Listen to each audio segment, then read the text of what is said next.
Avez-vous des rêves, des ambitions, des projets de vie, peut-être des passions, des curiosités, des envies? Si c'est le cas, aujourd'hui je vais vous partager l'importance d'avoir une vision pour enfin concrétiser toutes ces fabuleuses choses que vous voulez réaliser et peut-être de faire de 2024 votre année. Mais avant, si vous êtes nouveau par ici, je me présente, je suis Mathilde, je suis coach et ici on parle de développement personnel, d'alignement et de mindset pour vous aider à accomplir la vie de vos rêves tout en savourant le chemin pour y parvenir dès à présent. Au programme du jour aujourd'hui, je vais essayer de vous faire comprendre l'importance d'avoir une vision claire constituée de vos envies, de vos rêves et de vos ambitions. Ensuite, comment définir une bonne vision et enfin, comment ancrer cette vision pour que votre cerveau devienne votre assistant personnel. Mais avant toute chose, j'aimerais vraiment que vous conscientisez la notion du temps. Dans tous les cas, de votre naissance jusqu'à votre mort, vous allez utiliser ce temps. Vous allez utiliser votre temps, votre énergie, votre corps, vous allez faire des choses.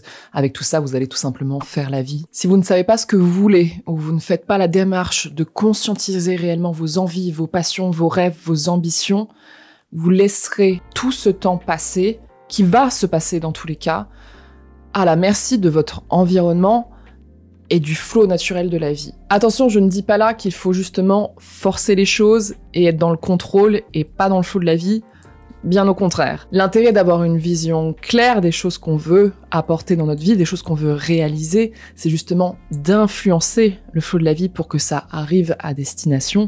On rentre dans le GPS, je veux aller là, et après, on se laisse influencer pour aller vers ce résultat-là. Je ne dis pas là non plus qu'il ne faut pas se forcer de temps en temps, c'est un sujet extrêmement complexe en effet, mais le point de vue de cette vidéo est vraiment d'utiliser la vision pour justement influencer, inspirer et nous laisser guider dans notre désir et apporter plus de flow et de naturel et moins de force dans nos actions pour y arriver. Je vous invite très fortement à lire le livre Comme par magie d'Elizabeth Gilbert. Je l'ai lu il y a très longtemps et je compte le relire parce que c'était une lecture très inspirante pour moi en termes de créativité. Elle a une vision des idées, des désirs, de toutes ces envies-là comme des choses qu'on doit nourrir. Il y a vraiment un lien de connexion entre cette chose-là et nous, et qu'il faudrait y mettre justement notre temps, notre énergie, il faut venir la nourrir pour qu'elle puisse, elle, nous nourrir à notre tour. Et j'aime beaucoup justement la manière dont elle voit les choses à ce sujet-là. Quand une idée nous vient, elle vient avec une vision, on visualise réellement cette idée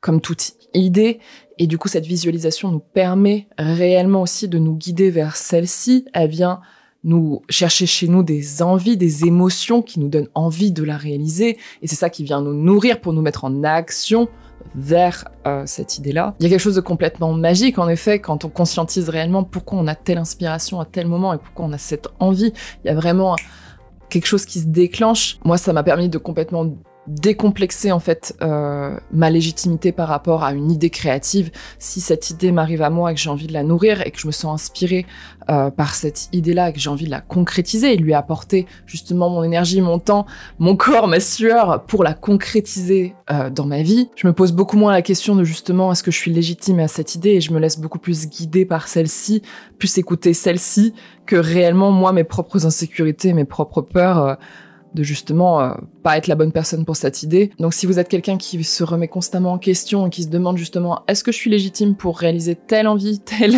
rêve, je vous conseille de baisser le ton justement de cette petite voix dans votre tête et d'essayer de vous connecter et d'essayer de réellement comprendre ce qui se passe même dans votre corps, essayer de conscientiser ce qui se passe dans votre corps. Est-ce que vous vous sentez excité? Est-ce que vous vous sentez épanoui, ne serait-ce qu'à l'idée de réaliser, de concrétiser ça dans votre vie? Ne gâchez pas ces émotions-là, elles sont chargées d'énergie, elles sont chargées justement d'actionnabilité pour vous mettre justement en action vers ces désirs-là d'une manière beaucoup plus fluide et absolument pas forcée.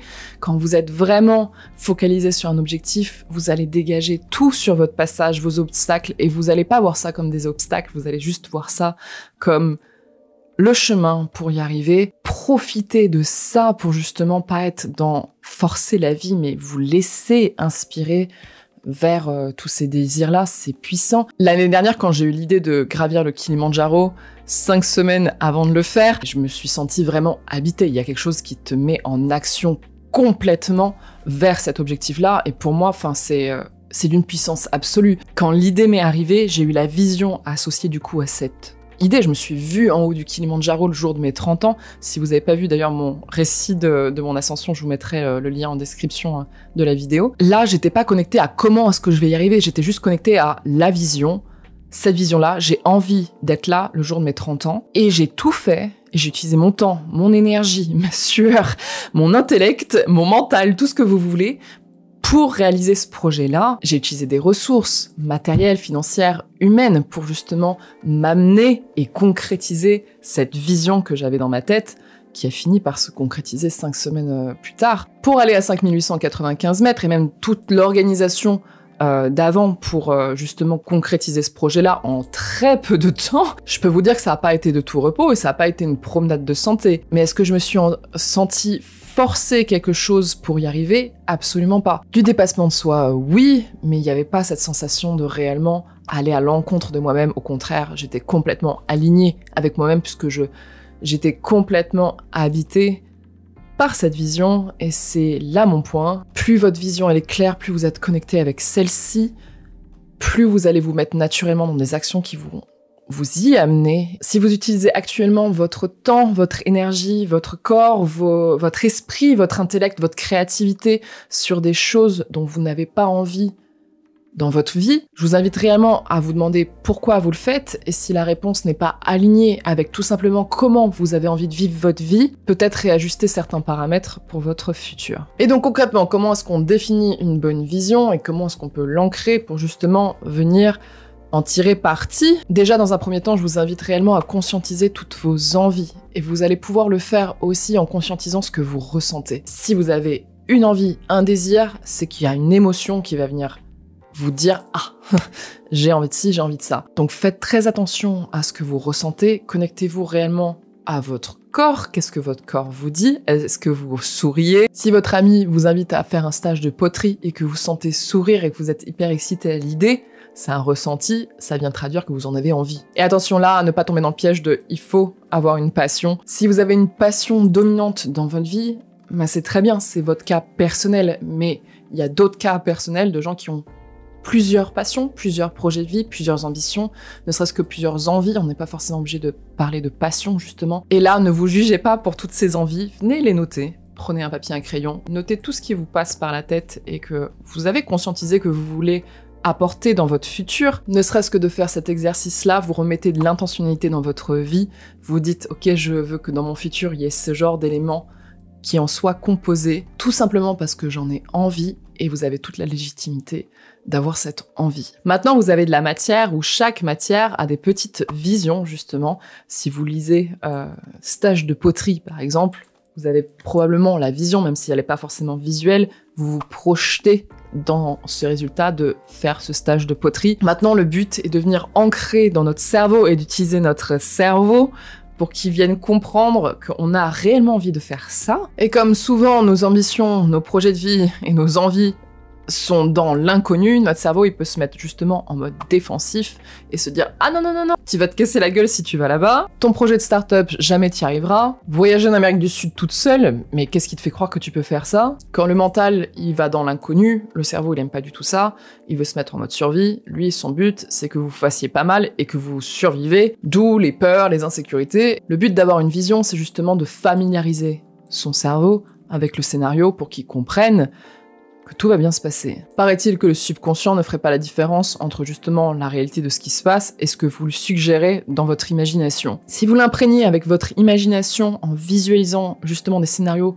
de choses dont vous avez envie pour votre futur, il va se familiariser justement avec le scénario et va aussi se mettre en mode détection pour vous, et c'est là où devient votre assistant personnel, parce que du coup nous avons une région dans le cerveau qui s'appelle le système d'activation réticulaire qui lui a pour mission de filtrer les choses dans votre vie. On est bombardé constamment d'informations qui viennent par nos sens, par la vue, par l'ouïe, par l'odorat, par le toucher. Ce système d'activation réticulaire, lui, a pour mission de filtrer les choses qui vous intéressent. Si vous focussez sur quelque chose et que vous dites à votre cerveau de se focuser sur quelque chose, c'est ce système-là qui s'active pour justement venir mettre le focus parmi les milliards d'informations qui se passent devant vous, pour justement venir « Ah, je viens choper ça. Je vous donne un exemple, si vous dites justement à votre cerveau, ok, maintenant je veux focuser sur toutes les choses qui sont rouges dans mon environnement, vous pouvez directement activer justement votre vue et la mettre en mode focus, détecte toutes les choses rouges qui se passent autour de toi là. Là, vous avez focus sur toutes les choses rouges, mais du coup, vous avez filtré toutes les autres informations. Donc si on vient vraiment faire comprendre du coup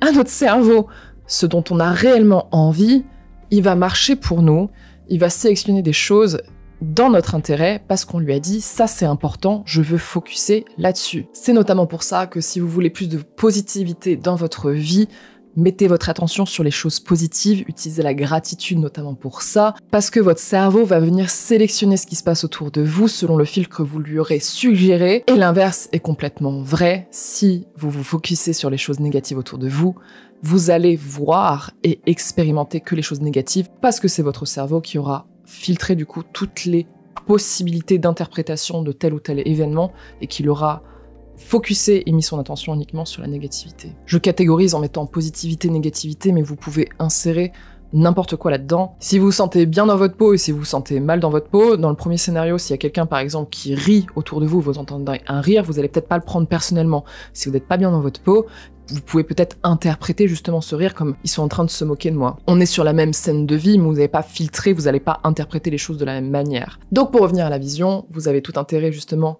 à bien faire comprendre à votre cerveau ce que vous avez envie de sélectionner pour votre futur. D'ailleurs, je vous mettrai quelques liens en description si vous voulez aller un peu plus loin sur le sujet et vous renseigner un peu plus sur justement la science derrière tout ça. C'est absolument passionnant. Donc comment est-ce qu'on ancre cette vision pour que notre cerveau soit bien imprégné de celle-ci ?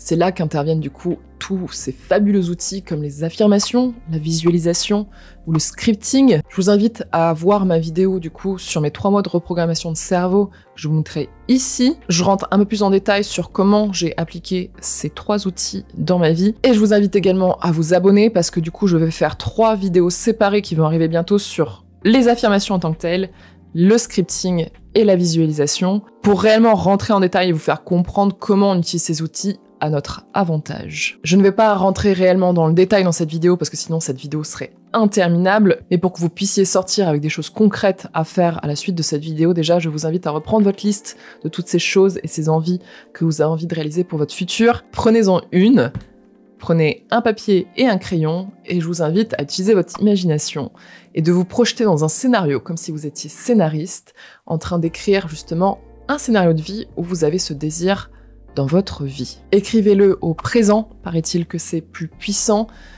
et projetez-vous en fait dans ce scénario où vous avez ce désir que vous avez noté, et venez y ajouter des détails, justement comme un scénariste qui mettrait justement plus d'informations à toute son équipe pour qu'il puisse bien comprendre justement la vision qu'il a. Si en effet par exemple vous voulez lancer un projet de start-up, projetez-vous dans le scénario où vous avez monté cette start-up, combien d'employés avez-vous, combien d'argent gagnez-vous, combien de clients avez-vous, quel type de clients, vous pouvez même imaginer des scènes de clients qui vous remercient pour la création de votre produit ou de votre service. Amusez-vous, écrivez le film de votre futur au présent. Vous n'êtes pas obligé d'écrire un livre, mais laissez-vous inspirer par des scènes que vous avez envie d'expérimenter, justement dans ce scénario. Et ensuite, quand c'est couché sur papier, vous pouvez utiliser la visualisation pour justement venir encore plus ancrer ce script dans votre cerveau. Et là, je vous invite justement à fermer les yeux, à rentrer justement dans votre imagination et de projeter, de vous amuser dans votre tête comme si vous rêviez. Imaginez-vous dans ce scénario de vie comme un acteur dans un film et laissez-vous inspirer par des scènes justement que vous avez envie d'expérimenter tout simplement. Coupez votre monde, votre réalité et toutes les choses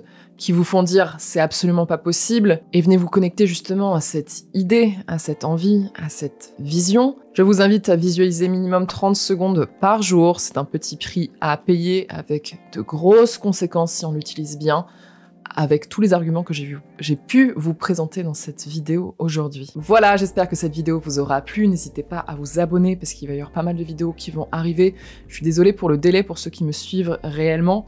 J'ai eu un petit accident de scooter il y a 10 jours. Ça va beaucoup mieux, mais du coup, j'étais absolument pas en état de filmer. Mais du coup, c'est reparti sur la chaîne. Je vous promets du lourd, du très lourd dans les prochaines semaines, avec justement un axe beaucoup plus mindset et reprogrammation de cerveau, avec tous les outils dont j'ai envie de vous parler. Je suis une ancienne ingénieure avec vraiment un background très scientifique, mais qui a un éveil spirituel assez récent, et je trouve ça absolument passionnant de venir utiliser la science, la physique quantique, la neurologie pour comprendre certaines choses de notre monde et venir des fois aussi faire des connexions avec des choses qui sont un petit peu plus spirituelles ou en tout cas connectées à l'homme et l'humain et à son essence même. Donc si ce sont des sujets qui vous intéressent, n'hésitez pas à vous abonner, il y aura du contenu autour de ça. En attendant, je vous souhaite une excellente semaine et je vous dis à la prochaine vidéo. Salut!